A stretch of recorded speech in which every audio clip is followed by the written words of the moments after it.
Welcome to the Investopoly podcast. Our goal is to share easy to understand, evidence based, holistic insights to help you master the game of building wealth. My name's Campbell Wallace. I'll be filling in for Stuart today. What I'd like to talk to you about today is Australian shares versus international shares. Now, look, it's an interesting topic. Well, I think it's interesting anyway, and it's something that I've been pondering for quite some time and I've been looking into and researching in more recent times. I've been questioning why, if you ever look at diversified share portfolios in Australia that are constructed in Australia, why they typically hold, almost half of the shares in Australian shares and then slightly more than half in international shares. For example, if you have a look at the Australian Super Balance portfolio, that's got approximately 25% in Australian shares and 34% in international shares. Another example is if you look at a Uni Super growth portfolio, that's got about 31% in Australian shares and 42% in international shares. And so the examples go on and on and on. If you look at any sort of diversified fund portfolio in Australia, that split between Aussie and international it's around about roughly half split. It's usually a little bit more international, but it's still a fair portion of Australian shares in it. And look, this split has been decreasing over time. If you have a look at the graph, which is in the blog, which I'll share in the show notes, over the last 25 years, that allocation, that split between Aussie and international shares, the Aussie shares have been going down and down and down across industry super fund portfolios, diversified portfolios. So there is definitely a trend over the last 25 years around holding less Australian shares and holding more international shares in that split. So it's certainly something that we're seeing, but even still in current state with those examples that I gave around Australian Super and Uni Super, it's still a very high allocation to Australian shares. Because if you think about it, the Australian share market accounts for around a little bit less than 2% of the global share market. So then it begs the question, well, why do Australians still have about half of their share exposure in Australian shares, when it makes up less than 2% of the global market? From a market capitalization perspective, it doesn't really make much sense. In fact, it's a very overweight and concentrated position when you view a portfolio from a global scale. Interestingly, and conversely, if you look at diversified share portfolios in other countries, so ones that are created and domiciled in the US or other countries, they certainly don't have anywhere near half of their equity exposure in the Australian share market. Their allocations are far closer to that market capitalization weighting, which is around the 1 to 2% in Australian equities. So, all the other fund managers across the ditches abroad aren't doing the same allocation that Australians are. So let's talk about historical performance to start off with.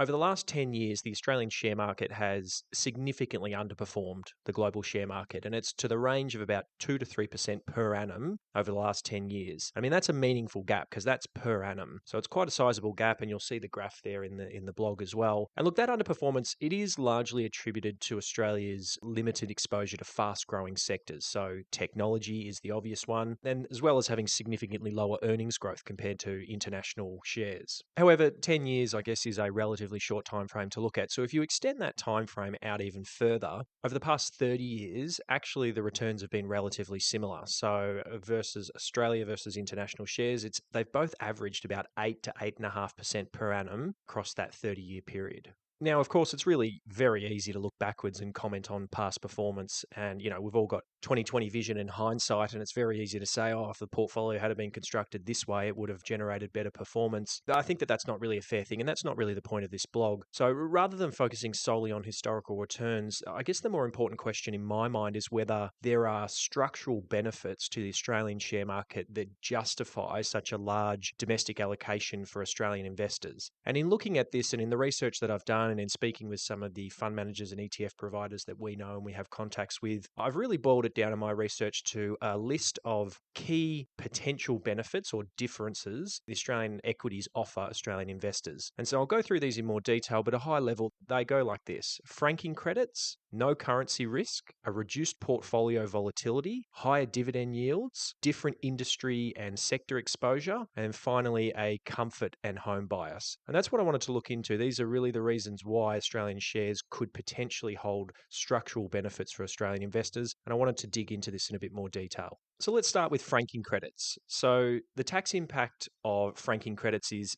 definitely real and it's definitely quantifiable. No question about it. For me, this one definitely stacks up. So in in many respects, franking credits for Australian investors, they represent a form of risk-free alpha for Australian investors, if you like. However, I think sometimes the benefits are quite overstated. So if you have a look at it at the moment, the Australian dividend yields are currently at their lowest level since COVID. So the ASX 200, the dividend yield of the ASX 200 is sitting at about 3.5%. And it's important to remember here as well that franking credits, they only apply to the income component of a portfolio's return, not the capital growth. So whatever that split is between income and capital growth, it only applies to that income portion. And so the vary values also depending on the tax rate of the shareholder or the investor. So for example, a shareholder on a 0% tax rate, so think a super fund in pension phase or a person who's not working or a retiree with no other assessable income, franking credits, they effectively add about 30% to the dividend income. However, then it differs then for someone in a high tax bracket. So if we think about someone in the top marginal tax bracket paying 47% tax, well then the benefit to them is closer to a 17%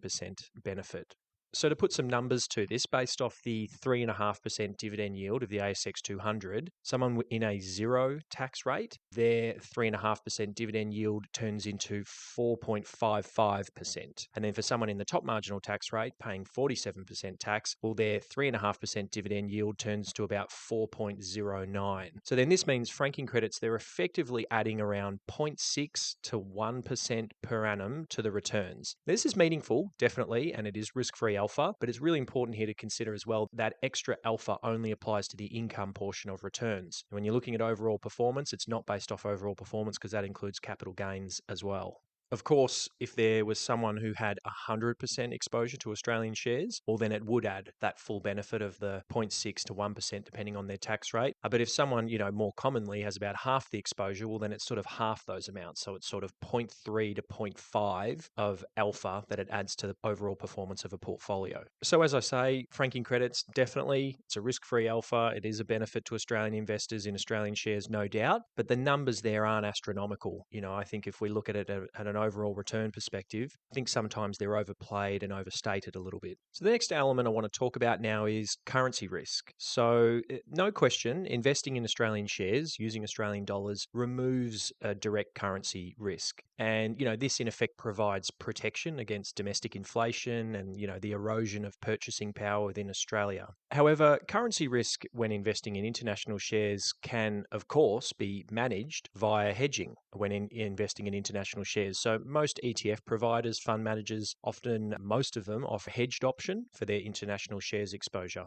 So it's quite easy really to remove that currency risk when investing in international shares. However, I will note that, hedging does introduce its own set of challenges. So if you hedge international shares, you're effectively taking a bet that the Australian dollar will rise relative to other currencies. And then if you, conversely, if you remain unhedged, you're taking a bet that it will fall. And look, in our experience, predicting currency movements is really, really tough. It's arguably harder, I think most certainly harder than stock picking. And really most stock pickers in developed market equities fail to outperform the index over time. So, currency trading is just one of the toughest games and it's pretty hard to call. So I had a look back at the returns of hedged versus unhedged options over the last 25 years to see, which one generally tends to outperform and is a better strategy to take. And look, there's really not an answer here. Over the past 25 years, the average returns from hedged versus unhedged global equities, they've been about the same. The difference all comes down to timing. So as you'll see in this graph, which is in the blog, there are certainly periods where hedge outperforms and then there's periods where unhedged outperforms, but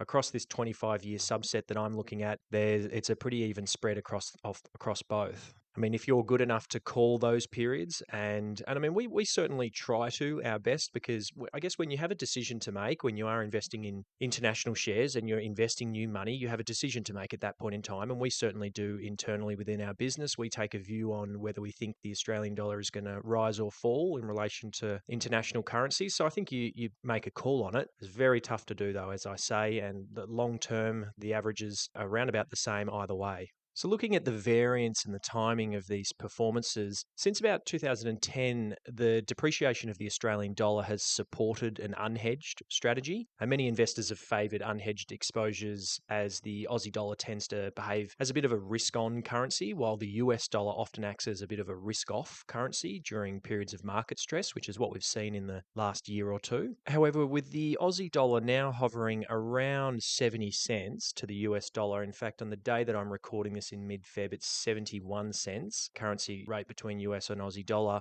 mean, interest rate paths are potentially diverging, and Australia is possibly pausing or hiking. We've already had one hike in February. The outlook is potentially to have another hike. While in the US, they're more on a cutting cycle at the moment. They're more likely to have further cuts. So further Aussie dollar appreciation can't be ruled out, and this could favour a hedge strategy going forward.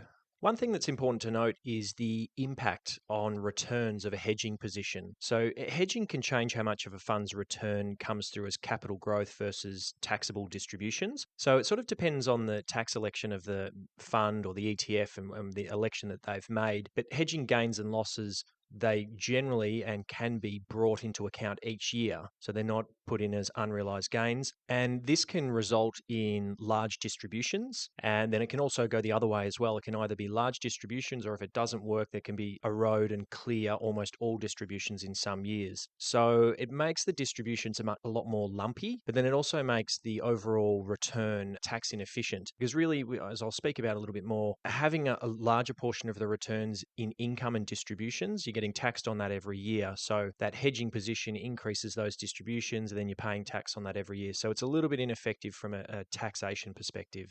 And the reason I wanted to mention this is because portfolios that generate a higher proportion of returns from capital growth tend to outperform over time due to the more favorable tax treatment of capital gains versus income. And it allows superior compounding of returns. And so from this perspective, hedging related income can be a little bit inefficient to that overall performance on an after-tax basis and the compounding nature of the portfolio. So in terms of how do we approach hedging inside our business, and to give you a bit of an idea, we really only focus on the entry point for new capital. I think unless there is a very rare circumstance that we'd go changing existing holdings, we only really focus on the entry point because that's where we've got a decision to make in terms of investing new money. And so when we are investing new money, if the Aussie dollar is materially undervalued and in our view trading below about 70 cents to the US dollar, because that's sort of a good guide as the historical long-term average, then we typically hedge new investments. If not, then otherwise we leave it unhedged. But look, over the long run, we don't think currency risk has a material impact on portfolio returns, if we're honest, and we think it's fairly overstated. So the next element I want to talk about now is volatility and perhaps reduced volatility. So look, the Australian share market has historically been perceived as a relatively stable and low volatility market. However, this perception is changing now, and it certainly has in recent years, because if you look at the data, over the last 10 years, the standard deviation is a common volatility metric. There's a lot of other volatility metrics, the volatility index, rolling 1 year, all these sorts of things, but standard deviation is a good metric to look at. Over the last 10 years, the standard deviation of Australian shares has actually been slightly higher than that of global shares. So it's approximately 18 versus 17.5. So fractionally higher on Australian shares in terms of that market. And as you'll see in the chart, which is included in the blog, the Australian shares have experienced larger peaks and troughs in a rolling 1 year volatility compared to the US market and the global market. So in comparison to the US and global market, higher peaks and troughs and high volatility metrics looking at the last 10 years. So I found this really interesting. I feel like that's always been the hallmark of the Australian market, is much more stable, consistent, avoids large recessions, more stable. But for the last 10 years and how it's developed in the last 10 years, it's certainly not the case. It's become more volatile than the global market. And, this is also surprising as well because Australia has a very heavy exposure, which I'll talk more about in a minute. Our market is heavily skewed towards banks and miners, so finance and materials industry. And these industries are often considered more defensive industries. They're not kind of as, high growth and speculative and high volatility as other industries like technology, which the US market is dominated by at the moment. So I was quite surprised to see this, even though our industry sector exposure is traditionally thought of as more stable. Now, I guess that's looking at purely Australian versus international versus global share markets. But interestingly, Australian and international shares, well, it's not too surprising actually. They're not perfectly correlated. And it has been shown in some portfolio analysis that, combining that blend of Australian and international shares does reduce the overall volatility of the portfolio. So that's one of the reasons I think that a lot of the industry super funds, fund managers have that split, because when combining the two in that sort of roughly, call it 60-40 or 50-50 split, it does reduce the overall portfolio volatility because they're uncorrelated.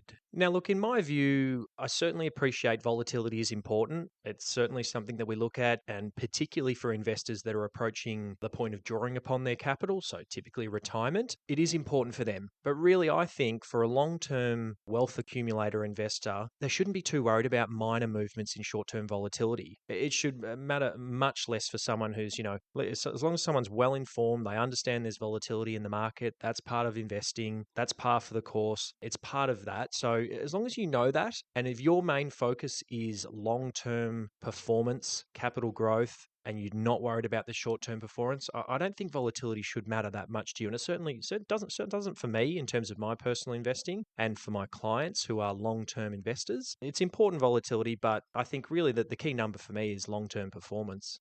The next element I want to talk about now is higher dividend yields. So, no doubt the Australian share market has been long known for its relatively high dividend yields. It's kind of a hallmark of our share market. As I noted a little bit earlier on, the ASX 200 currently yields about 3.5%, which is below its long term average of about 4.5%. I mean, if we compare this to the global share market, so if we look at an index called the MSCI World ex Australia Index, which is just a global share index which removes Australia from it. So that global share index, the yields are closer to 1.5%. So 3.5 versus 1.5. Australia certainly is a higher yielding share market. And an interesting point to note here is that historically, roughly half of the total Australian share market returns have come from those dividends. And so now with the dividend yields being compressed, which I spoke about before, they're at the lowest point since COVID, and they're a whole percent lower than their sort of last 20-year sort of average. With those yields being compressed, the Australian share market's now going to need to generate stronger capital growth in order to maintain those overall historical returns, because the capital growth will need to make up for the lower yield.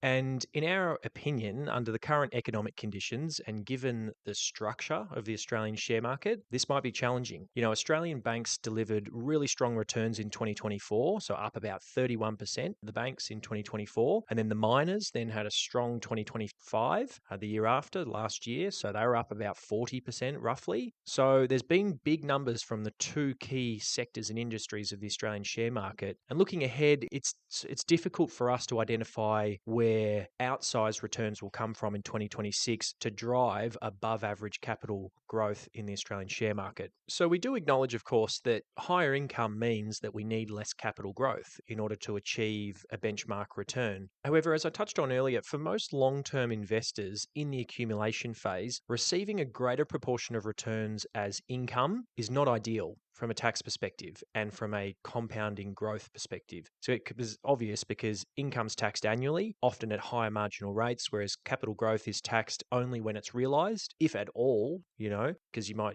move into pension phase if it's inside super, or you may never realize those capital gains within your life. And the other point is you can choose when to realize capital gains. That's really important. Whereas income, it happens every year, whether you're working, high income, low, it's indiscriminate in terms of the timing. And this tax drag, if we can call it that, reduces the compounding effect of returns over time. It naturally does, just because on an after-tax basis, the portfolio is not performing as well, all things being equal. So investors focused on building wealth, they're generally better served by portfolios tilted towards capital growth rather than income. And so from this perspective, Australia's high dividend yield, it can actually be a disadvantage, particularly for wealth accumulators. And so the next element I want to talk about now is the different industry and sector exposure of the Australian versus international share markets. So as I touched on before and as widely known, the Australian banks and miners, so the financials and materials sector, it makes up a very large portion. So it's more than 50% of the Australian share market is made up of banks and miners. And in contrast, the global share market, it's mainly, well, it's not dominated, but its highest proportional holding is in technology. So around 24%. It's then followed by financials, healthcare, industrials, consumer discretionaries, and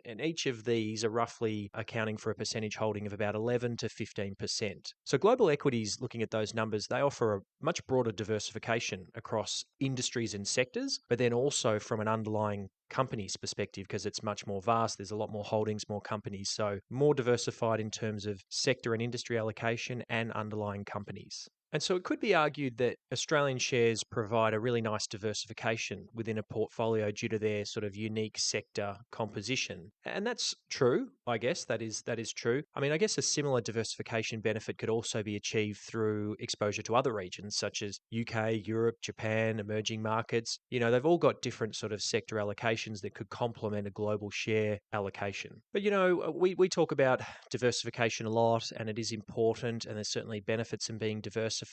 But, sometimes I kind of think that, look, in an era defined by technological advancement, which we are currently in, it's reasonable to question whether portfolios should have their largest sector exposure to industries experiencing that strong structural growth like technology.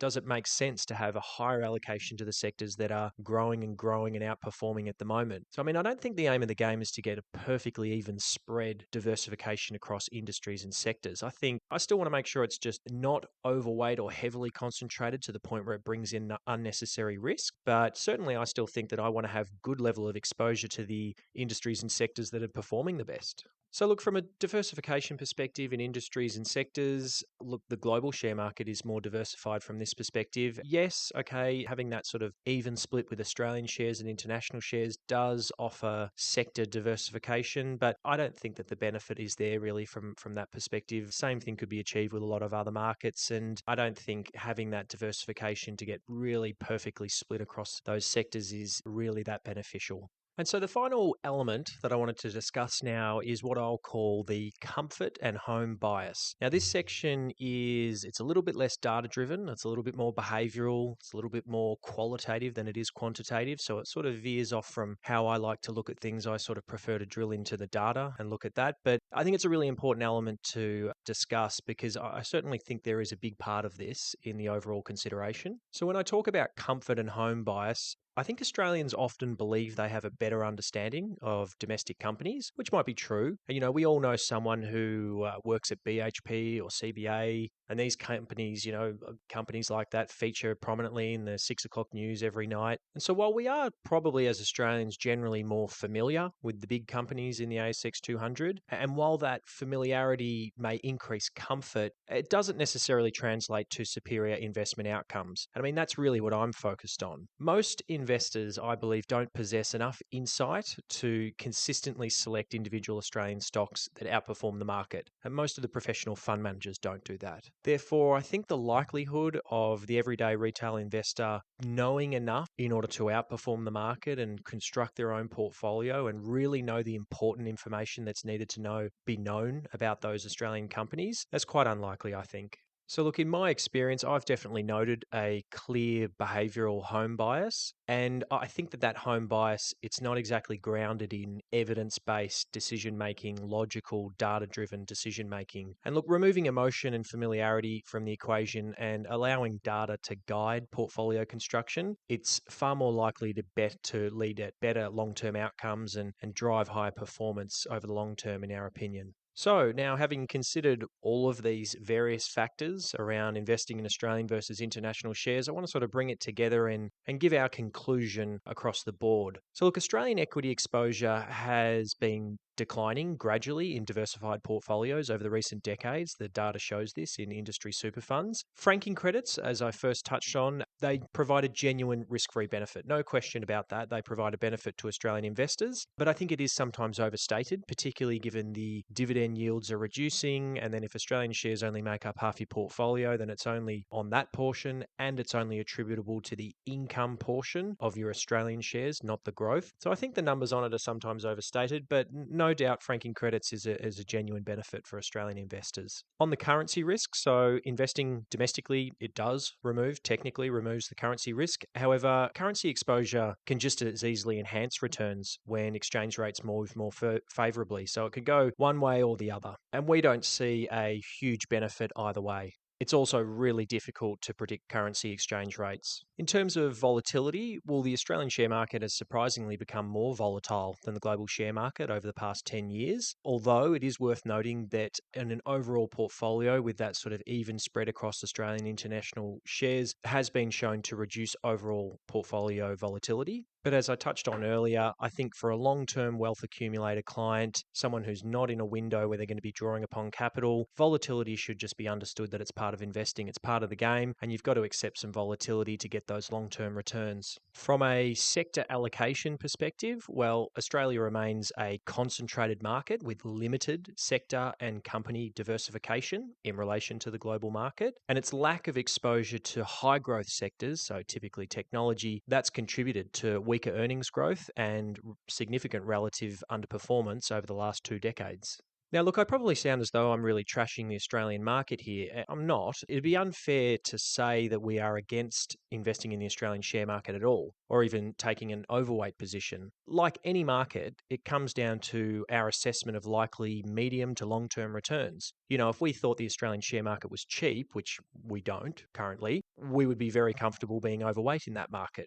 I mean, ultimately, investors need to be clear about what they want from their portfolios. I think investors in retirement or nearing retirement who prioritize income might prefer a higher allocation to Australian shares. But conversely, high income earner investors in the accumulation phase, wealth accumulation phase, focused on long-term after-tax compounding, well, I think they're going to be better served by a greater allocation to global equities.